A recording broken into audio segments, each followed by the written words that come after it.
Competitive Pokemon has a serious accessibility issue. In the official tournament series, you have to catch and train every single Pokemon on your own for your team. This might not sound like much of a problem. One would think that you should play the game in order to compete. But this is so difficult that it leads to tons of people using hacks or cheats to build their teams. And in the last few World Championships has led to a lot of disqualifications and penalties. As of now, there's 3 big problems insofar as acquiring a team goes: transfer Pokemon, time, and the Switch 2. To see how bad these things are, I offered to make a team without glitching, cheating, or hacking for a player entering the Pokemon World Championships. Toronto top 8 player Benny VGC accepted. So let's see the team and talk about our problems that we'll have to overcome. When making a team like this, I want to do my best to do it in the way that the Pokemon company would approve of. No glitches, no hacks, etc. I also like to have a timer going to see how long this process takes. But speaking of time, what about the Nintendo Switch 2? Pokemon Scarlet and Violet are notoriously buggy, laggy disasters. The game basically becomes unplayable if you're near a body of water or in the tag tree thicket. But on the Switch 2, the game runs perfectly. It's hard locked at 60 FPS, and I even think there's less glitches. And when speedrunners tried this out, they instantly saved 30 minutes off of their 5-hour speedrun. This got me thinking, would owning a Switch 2 for the free Scarlet and Violet patch save a significant amount of time when building a competitive team? So, I got a Switch 2, and I'm going to be building Benny's team twice. Once on the Switch 1 and once on the Switch 2. I'll time every single action in both scenarios and see what the time difference is. There will always be a timer somewhere on the screen showing you how long it's taking me, and I'll also label the footage as Switch 1 or Switch 2, though it should be pretty obvious. Lastly, we'll talk about the cost of building a VGC team that isn't a Switch 1 and a copy of Scarlet, to see how much extra burden that Game Freak is putting on its players. As Benny and I began talking, it became clear that there would be a lot of testing involved in his team. He sent me frequent updates to the team. He told me that you don't have to lock in your team until about 2 to 3 hours before the event starts, but he planned on doing it the night before. Most players tinker with EVs, items, moves, and natures until pretty late into the process, although usually the Pokemon are locked in well in advance. Once he finalized the Pokemon he'd be using, he sent me the squad. In addition to this, he asked me if I could get him multiple Amoonguss and Incineroar. This is because these Pokemon will need a specific speed IV to outspeed certain Pokemon either in or out of Trick Room. You'd think these would be the most problematic Pokemon to get because I have to do multiple of them. But no, this one is. Calyrex Ice Rider. In fact, the Ice Rider isn't even the problem. It's this stupid deer. This is a legendary Pokemon first introduced in Pokemon Sword and Shield's second DLC, the Crown Tundra, and it has not been available to capture since. Calyrex has 2 forms, Shadow Rider and Ice Rider. Both of them are some of the best Pokemon in the entire game. Calyrex Shadow Rider is number 3 in usage, and Calyrex Ice Rider is number 6. Obviously, you do not need these Pokemon to win. There's viable teams without them. But Sword and Shield came out in 2019. That's 6 years ago. If I do a test, like Benny did, and find that Calyrex is the best fit for my team, I should not have to purchase a game from 6 years ago to use that Pokemon in an official tournament. I should be able to catch every single Pokemon within the game I bought, Scarlet, that the tournament is being held for. Oh, but it's just one Pokemon, you say. It's not so bad. Wrong. It's way worse than that. Of the top 10 Pokemon in usage right now, 2 are exclusive to Sword and Shield, Calyrex and Zamazenta, who is actually exclusive to just Shield version, but I digress. And one of the top 10 is only obtainable from a 3DS game. Well, kind of. Tornadus, who is extremely popular right now, is only obtainable in Pokemon Sword and Shield or Pokemon Legends Arceus. But Tornadus wants an attack stat of 0 to minimize damage from hitting yourself in confusion or the move Foul Play. In Pokemon Legends Arceus, it's impossible to reset for any stats for any Pokemon, as they are invisible in that game. In Sword and Shield, you can technically reset, but it would be through Dynamax Adventures. This is a 15-minute side quest per reset where you do raid battles. And at the end of it, Tornadus would have a chance to have 3 of its stats be a guaranteed 31, meaning that there's a 50% chance that the Tornadus is unusable. So the only real easy place to reset for this Pokemon is in Ultra Sun, Ultra Moon, or Omega Ruby and Alpha Sapphire. The reason this frustrates me so much is that it's so arbitrary. Why aren't all Pokemon available to use in competition just obtainable in Scarlet? They added a ton of them via Snacksworth. Would it really have been so hard to add more? Or Pokemon Company could have just not allowed transfer Pokemon in tournaments, or only Pokemon obtainable within Paldea, or something. But no, it feels like they went out of their way to make the best Pokemon in the format completely unobtainable for a person just starting out. Okay. Is there anything else here that's problematic? I mean, Terapagos and Raging Bolt are only one-time encounters, and they're kind of very far into the post-game, but I don't anticipate too many other problems. Now that you understand the problematic points for team building, I want to take you through my preparation phase. If you want to support me doing insane things like this, where I play 2 games twice to compare the speed on the Switch 1 and the Switch 2, please subscribe. I'm trying to get to 100,000 subs by the end of the year, and it would really mean a lot if you join me along that journey.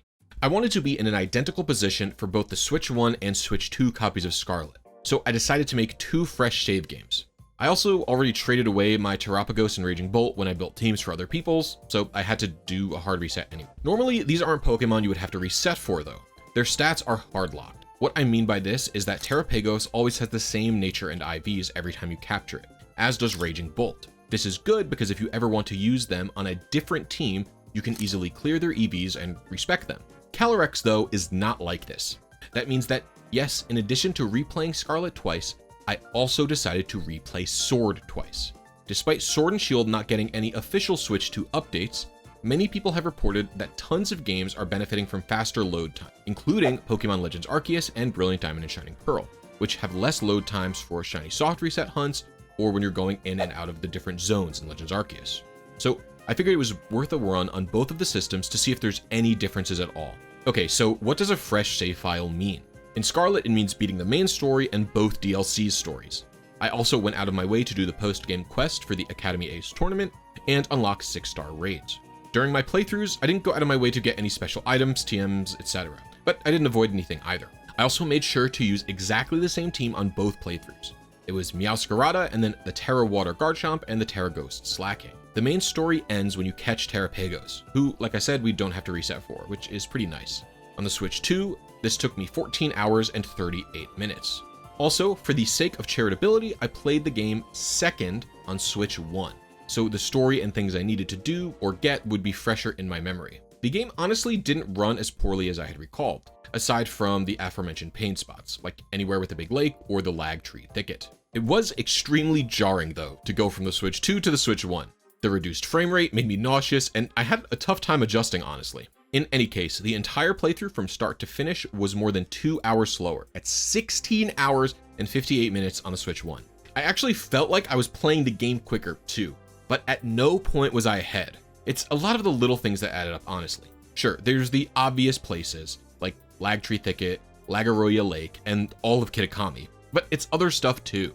Every single menu lags a bit and takes longer to load. Even the Pokédex entry animations can lag when you're in a rough area on the Switch 1. All of this really added up over the course of the game, apparently. This might not seem like a big deal, right? You should have to play the game in order to compete. But I ask the question, should you? Should you have to play the story of Scarlet and Violet in order to compete in tournaments? During the height of Gen 4 and Gen 5 Wi-Fi battles, players would play the game exactly long enough to unlock Wi-Fi functionality, just up to Oreburgh City for those who would know in Diamond and Pearl. And they would just hack in teams to do Smogon Wi-Fi matches. The ability and skill of battling literally has nothing to do with the single player adventure of Pokemon.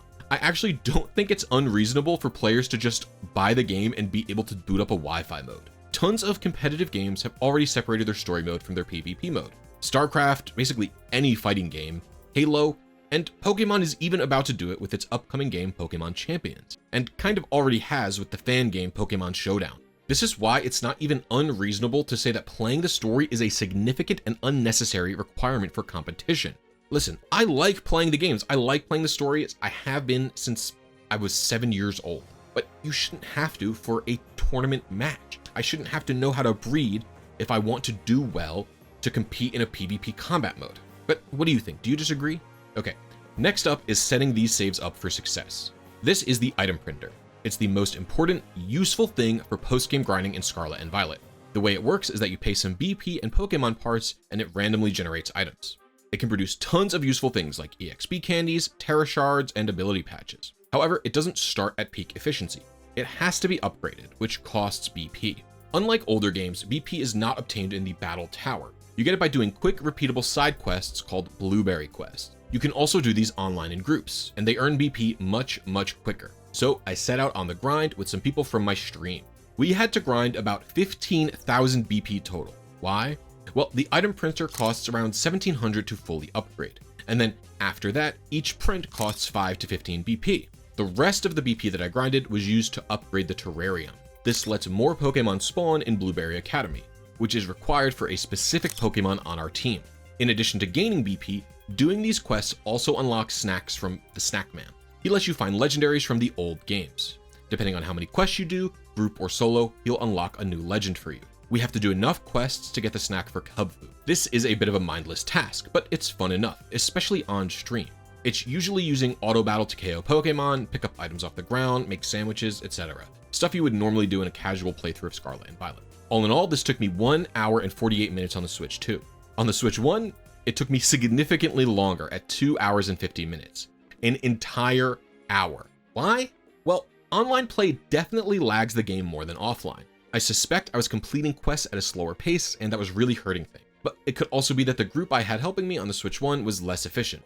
I'm not sure how much stock to put into this outcome. In addition to this task, I also have to farm for Pokeparts. Happy Knee Dust is the most valuable. So in both games, I make a normal sandwich, and I use the auto battle to KO Chansey and Blisy for the 30-minute duration of the buff. The weird part about this is, despite the Switch 1 running notably slower, I got around the same amount of Happy Knee parts in both games. And I think it's because the in-game timer for the sandwich might be affected by the lag the game goes through. You can see this with the in-game timer in Scarlet and Violet. By the time I finished the game on the Switch 1, it was 2 hours behind my real-time clock. Maybe the sandwich timer is working the same way. Examining my footage, this appears to be the case. It looks like the Switch 1 sandwich buff timer lasted around 3 more minutes than the Switch 2. So the lag actually makes them equal in amounts because they cannot be timed out properly. Anyway, with both terrariums and item printers ready to go, I can start getting items. As I mentioned earlier, this is the most important tool in the entire game for building competitive teams. But if it randomly prints items, how can it be reliable for all the stuff that I need? Well, I'll be using a little trick called RNG manipulation.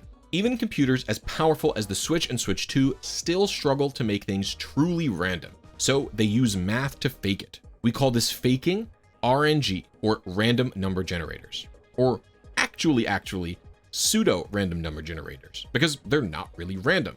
And because they're not really random, some very smart folks have figured out how these things work, and specifically how the item printer's randomness works. In Scarlet and Violet, right now the only practical application of RNG manipulation is the item printer. There's no ability to control Pokemon or much else. And you might be saying, Blisy, isn't this a glitch? Isn't this unintended? Well, I would argue no. It's all functioning exactly as programmed, so there's no glitchiness here. In fact, the way this was first discovered was that players noticed if they set their Switch to the same date repeatedly, they would get the same items. That's pretty normal gameplay to me that could have been patched out like any other glitch.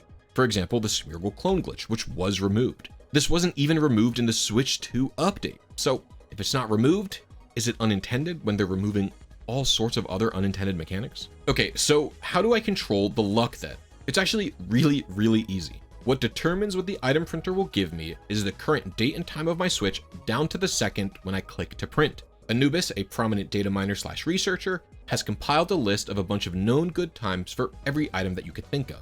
I look at her list, I pick a date out for the item that I want, I set a timer, and I press A to print an item as that timer ends. It's really that simple. The only thing to note is that you have to aim your timer about 1 second earlier than what's listed in Anubis's info, because there's a small fade-in delay that when you transition from the overworld to the item printer menu. The first thing I go for is ability patches.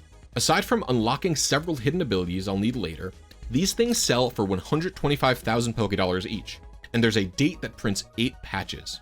I hit this timer 4 times and I've got 4 million Pokédollars in assets, and they're really easy to liquidate. Any mart will purchase them. A lot of people think that this is not the best way to farm for money, that the Ace Academy tournament is better, or just doing a bunch of raids for the trinkets that you get is better. To put this into perspective, this timer is a 28-second wait that results in $1 million being printed. None of the other options in the game are even remotely close to as quick as this. Even if you take into account that raids give you other stuff, they simply do not compare to this speed for money farming or for anything else for that matter. This process is pretty much repeated for every item that I need. I did EXP candies this way because it's also faster than raids. I also get every single Terra Shard type I'll need here, which again is faster than raids. You can print 60 or more of every single Terra Shard type here, which is more than you need to change one Pokemon. And none of them are even 1 minute long waits. To put this into perspective, the first team that I built in 2023 for Freeze-Eye, each Pokemon took me 1 hour to get enough Terra Shards to change their Terra type. Even with the Shard Charm, raids do not give anywhere close to this amount of shards. I also get some Pokeballs this way, specifically Fastball, as many wanted a Pokemon in them. The process is the exact same thing on the Switch 1. I've seen people say that the Switch 2 is more consistent, but I really did not experience. I didn't even notice any lag or anything like that. On the Switch 2, this all took me 50 minutes and 46 seconds. On the Switch 1, it was 6 minutes slower. I expect this isn't entirely from lag. On both manips, I missed my target a few times, and I suspect maybe I was just performing worse on the Switch 1. Then again, maybe people were right, and it is less consistent because of the game's lag on the Switch 1. With all of that done, my Scarlet save files are officially prepped and ready to catch Pokemon. It's now time for my Sword playthroughs. And I have to say, this was maybe the most miserable part of the experience. The way this run works is that before the first gym, you gain access to both DLCs for Sword and Shield. And in the Crown Tundra DLC, you get access to Max Raid Lair, which lets you catch some legendary. And for some reason, all of them are at level 70, completely unscaled, will always be caught in the first Pokeball you throw at them, and will always obey you no matter what point in the game that you're at. The first Max Raid Den is also always the same Pokemon, Suicune, who is great for speedrunning the game. In each of my playthroughs, I did 3 Max Raid Lairs. In the Switch 2, I had a Suicune, Rayquaza, and Hitmontop. And on the Switch 1, I only had a Suicune and Tapu Koko because I failed one of the raids once. The playthroughs were also all done with a turbo controller, and Sword and Shield are not exactly the most interactive games. Some of these gym challenges, I was literally able to get up and do other stuff as the turbo controller beat the NPCs, because you aren't even moving or solving puzzles, you're just battling trainers over and over. By the end of each playthrough, I felt like I was losing my mind. The elevator fighting Macros Cosmos employees got me on both playthroughs. I felt like I was dying. Just a mindless dialogue, no exploring. Go, go, go. Battle Pokemon 20 levels under my Suicune. This is really not an ideal way to play a Pokemon game, to be sure. And keep in mind, I am not a speedrunner. I don't really know any special strategies. I'm just hitting surf with my Suicune. And I don't think you should be a speedrunner to be able to get a Calyrex. The fact that it can need special IVs and it's not one time only is insane. Once Leon is beaten, I would then do the Calyrex post-game quest. You have to be a champion to catch it, even though you can do the entire quest up to the catching part beforehand. The quest only takes around 40 additional minutes. In the end, there is not a huge difference between Switch 1 and Switch 2. The Switch 2 took 6 hours and 39 minutes, whereas the Switch 1 took me 6 hours and 43 minutes. Again, I did the Switch 1 version second, so I was more familiar with Sword's story for that playthrough. I do think the game's loading times might have slightly been slower, but the difference is so minimal it's hard to know for sure.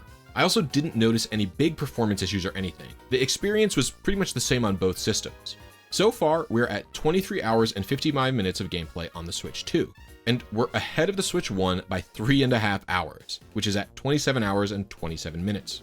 I do anticipate this gap to widen a bit further, however, though I do think we're maybe done with most of the hard stuff and most of the lag-inducing thing. At this point, we're finally ready to catch all of the Pokemon that we need. Lucky for me, Benny only needs 2 Pokemon with specific IVs, Amoonguss and Incineroar. Anything else can be captured and patched up later. Before I do any capturing though, I sell about 20 of my ability patches in each game. This will net me enough money to buy most items I'll need to set up these Pokemon for success. We'll start with Calyrex. Starting with the base time of 6 hours and 39 minutes for the Switch 2, I first caught it in Sword. This particular Calyrex doesn't need any special stats, so I didn't need to soft reset for it. From there, it had to be defused, then put into Pokemon Home, then put into Scarlet. In Scarlet, I get the Reigns of Unity item from the auction at Porto Morinda, so I can fuse it again. I then change its Terra type to Fairy in Medali, and I purchase a Clear Amulet in Mesagoza. We also need to get some bottle caps and fix its IVs. I buff everything except special attack to 31 via hyper training. Next, I had to get all the right moves for it, which are Protect, High Horsepower, Glacial Lance, and Trick Room. TM farming can be really annoying in this game, needing specific Pokemon parts to craft them. A lot of this has been smoothed out via the shop in Blueberry Academy, where I can get some of the more common TMs though, like Protect, which I buy a ton of. But I do still need to find and KO Pokemon for high horsepower and for Trick Room. I have to say, I to this day cannot believe they removed infinite use TMs. I know single use ones are a lot more enjoyable for in-game playthroughs, or they're supposed to be, right? They make the game challenging in-game. You only have one Earthquake TM, you can't just put the strongest move in the game on every Pokemon in your party. But the reality of it is, players just end up not using that TM because they want to save it for something important. Maybe what they should have done is make TMs infinite only once you hit the post game. Like you can buy the infinite TM and it'll make them all reusable permanently. I don't know. There just has to be a better way than making me kill a bunch of Pokemon just so that I can get Earthquake or high horsepower or whatever. It's ridiculous. Okay. Calyrex also needs an adamant nature, which I can change with a mint. The last thing I do is use PP ups on all of Calyrex's moves. It still needs to be EV trained, but as I said, I'm waiting on Benny to finalize his EVs, so we'll move on to our next Pokemon for now. All in all, Calyrex added 29 minutes to the Switch 2, bumping us up to 24 hours and 24 minutes. While on the Switch 1, this took me 31 minutes, making the Switch 1 time 27 hours and 58 minutes. It is slightly slower on the Switch 1. This could be lag, or this could be me being slower while I'm doing the process. It's hard to know for sure. Amoonguss is next up on the team, and it's one of the Pokemon that I have to get twice. Benny isn't sure which speed IV that he wants, 0 or 27. 0 allows Amoonguss to be as slow as possible in Trick Room, aka as fast as possible, whereas 27 allows it to outspeed Calyrex Ice outside of Trick Room, while still maintaining a slow speed otherwise. He was also curious if I could get Amoonguss shiny, as literally every Pokemon on his team besides Amoonguss and Incineroar are shiny locked. Because of the need for specific IVs and the request for a shiny, I turned to Gen 5 breeding, where I'll be performing more RNG manipulation. I talked a little bit about this with the item printer, and the principle is the same here as it was there. But for Pokemon, in older games, we can control the luck to catch specific Pokemon to get whatever stats, nature, and yes, shininess that we want. In Black and White, this is pretty simple. What determines the luck is your DS's date and time when you launch the game, down to the second. From there, you can control the PRNG algorithm further by listening to chat out with a recorded chatter. Each time you listen to it, the pitch slightly changes, and the RNG also changes a bit with it. I use these to identify where I am in the current sequence and to be able to move it to where I want it to be. The first step to getting the Amoonguss that I want is to get a 5 IV Ditto using Sweet Scent. After that, I take any old Fungus that I have and put it into the daycare with said Ditto. I'll be able to RNG manip this Fungus egg to have 4 perfect IVs and 0 attack plus 0 speed. Its nature and ability are wrong though, so we'll have to patch it up in Scarlet and Violet. Oh, and also it'll be shiny. I also have to do this a second time for the other Fungus. But once I'm done, we have 2 shiny Fungus with the perfect IVs that I need. This will save a little bit of time and money because we're not going to have to bottle cap them, but honestly this took me longer than it should have. Gen 5 RNG manips have a small luck component to them that's out of the manipper's control, and I got kind of screwed by it. In any case, after that I have to transfer them up to Gen 9. I do this via Pokemon Bank, then Pokemon Home, and then 1 Fungus each into a copy of Scarlet. Here I just have to pick up the nature with Mint and change the Terra type, as well as purchase its item. I also need to level this little guy up, which is what the EXP candies that I got were for. I leveled it up to around 60 with a couple of XL candies, let it evolve, and then used the ability patch on it, so it had Regenerator. The last thing I had to get was all of its moves. Spore and Rage Powder are level up moves, and Protect was purchased at BB Academy. The only TM to craft was Pollen Puff. All in all, on the Switch 2, Amoonguss took 1 hour and 53 minutes. On the Switch 1, it was 1 hour and 50 minutes. The first time the Switch 1 has been faster for anything. Remember, while I'm doing my best to keep everything consistent, some parts of what I'm doing are luck. How quickly I can get the Poke Parts, if Pokemon Bank or Home are actually functioning or lag for like 2 minutes. There's a little bit of luck involved. This means the Switch 2 is now at 26 hours and 17 minutes of total time, while the Switch 1 is at 29 hours and 48 minutes. Since we're in the past doing old generation things, I figure I would move on to Litten, who is also going to be RNG manipped, but this time we'll be doing it in Gen 7. Each Litten needs a specific speed stat, and Benny asked for them to be shiny. Gen 7 egg RNG manips are extremely easy. If you have the shiny charm or are using the Masuda method, eggs are fully predetermined with no timing at all. The PRNG algorithm only moves forward when you either accept or reject an egg. Practically, what this means is that when you tell the IVs and species of your parents to a program, It will tell you how many eggs you either have to accept or reject to get the IVs and shiny value that you want. The big downside of this is that it's not as flexible as something like Gen 5 Egg RNG. I can't just pick and choose what stats I want super easily. What I do first is breed my Japanese Ditto with a Litten, getting 2 non-shiny Littens from it, one that's got a 15 for speed and one that has a 27, which are the speed stats that Benny requested. Once that's done, I replace the previous Litten with new eggs, and according to the program, I'm only 7 Litten away from a shiny one on another game. In Gen 7, eggs are determined shiny on egg hatch, not on egg generation. This means if the egg would be shiny for another trainer but not you, if you trade it to them and then they hatch it, it'll be shiny. This first Litten was only shiny on my Ultra Sun, not my regular Sun. So I trade it there and then I hatch it. After that, my current copy of Sun had a shiny only a few more eggs away. Once both Litten are hatched, I send them through Pokemon Bank and home into Gen 9, and one Litten goes to the Switch 1 and one goes to the Switch 2. These Littens, however, do not have perfect stats. Like I said earlier, Gen 7 Egg RNG is a bit too restrictive to get a Pokemon in this little amount of time with perfect IVs. So all I had was the speed stats and the shininess. The first thing I do is dump a bunch of EXP candies onto Litten to get them above level 50 for hyper training, and then also evolve them into Incineroar. After that, I give them the ability patch to unlock their Intimidate ability. They also need their Terra type change to Bug, and they need to be hyper trained. Luckily, hyper training is super easy these days. Battle caps are purchasable, and the level cap is 50, not 100. This feature basically almost used to be useless as far as I'm concerned. For the moves, Incineroar was actually more annoying than most of the team members. It has exactly one move that's purchasable, which is Will-O-Wisp. Knockoff needs to be crafted by KOing Pokemon, and Fake Out and Parting Shot are egg moves. Gen 9 does have a nice feature to help out with egg moves though. You can pass what would be an egg move onto a Pokemon via the Picnic feature and an item called the Mirror Herb. This is a niche battle item that lets the user copy stat changes other Pokemon on the field do. But in the game, if a Pokemon is holding it and is in a Picnic and has an empty move slot, and another Pokemon in the Picnic has an egg move that the Pokemon holding the Mirror Herb can learn, the Pokemon holding it will learn that egg move. So I go into my PC and take out 2 Pokemon, one who knows Fake Out and one who knows Parting Shot. I do the Picnic trick after using the Mirror Herb, and bam, Incineroar has all the moves it needs. The last thing I do, as per usual, is spam PP ups on it. On the Switch 2, Incineroar took me 2 hours and 1 minute. On the Switch 1, this took me 1 hour and 57 minutes. Uh-oh, that's 2 in a row where the Switch 1 is faster?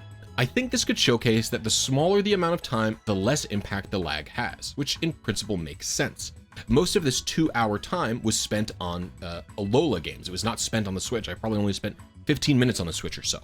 Okay, so the Switch 2 now totals at 28 hours and 18 minutes, whereas the Switch 1 is at 31 hours and 45 minutes. We're still holding steady at about the 3.5 hour difference mark. Up next is Raging Bolt. Like I said earlier, this is typically a simple Pokemon to deal with because you can't reset for stats, they're always the same. So unless you trade them away, it doesn't matter if they're single encounter Pokemon. Except it does. Raging Bolt is a version exclusive that you only get one of, meaning it's only available in Scarlet. And I did trade my original Raging Bolt to complete the Pokédex by getting an Iron Crown. This kinda makes it so that players who bought Violet are a bit screwed. Yeah, they have Miraidon, the more popular of the 2 box legendaries, but every player gets 2 of their respective box art legends, so they can easily trade for the version exclusive one. This isn't the case with the new Paradox Pokemon. And Raging Bolt is a huge pain to unlock. Earlier, I talked about how players shouldn't have to play the game to access its competitive portion. Well, just unlocking Raging Bolt takes longer than the original single-player campaign of Scarlet and Violet, not counting the DLC. To get it, you have to complete this quest from the NPC Perrin, which is to catch 200 Pokemon in the Blueberry Academy Pokédex. But to even unlock this quest, you have to catch 150 Pokemon in the Kitakami Pokédex and complete the Ursaluna Blood Moon side quest, also done with Perrin. This really sucks for 2 reasons.